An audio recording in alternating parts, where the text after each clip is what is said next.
kasus jambret di wilayah hukum Tuban yang menggunakan motor plat dinas Nopol S4165EP membuat malu nama lembaga. Baik nama pemerintah desa dan pemerintah Kabupaten Tuban tercoreng dengan ulah pengendara motor itu. Jambret tersebut diketahui bernama Hoirul Anam, asal desa Jati Labang, Kecamatan Jatirogo, Tuban.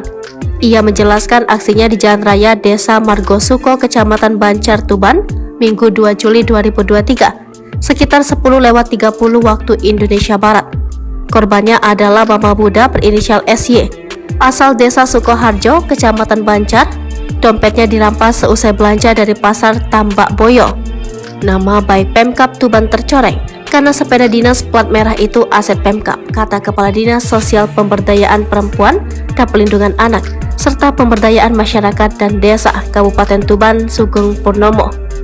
Ia menjelaskan bahwa memberikan pembinaan secara lisan kepada pejabat kepala desa yang punya motor dinas tersebut. Sebelumnya diberitakan Kapolsek Banjar AKP Budi Friyanto menyatakan saat itu korban pulang dari pasar Tambak Boyo menuju ke rumah. Ketika di jalan, korban mengendarai sepeda motor bersama dengan saudaranya dan diikuti pelaku.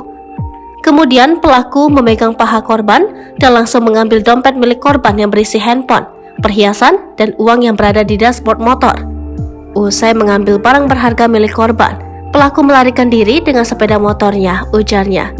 AKP Budi Friyanto menambahkan, atas adanya kejadian tersebut, korban mengalami kerugian 10 juta rupiah. Setelah mendapat laporan, anggota polisi melakukan pengejaran terhadap pelaku dan berhasil melakukan penangkapan. Pelaku kini diamankan di Polsek Banjar guna proses penyidikan lebih lanjut. Adapun barang bukti yang diamankan yaitu dompet, motor, dan helm pungkasnya. Atas perbuatan yang dilakukan, pelaku dijerat pasal 365 KUHP tentang pencurian dengan kekerasan dan ancaman pidana 9 tahun penjara.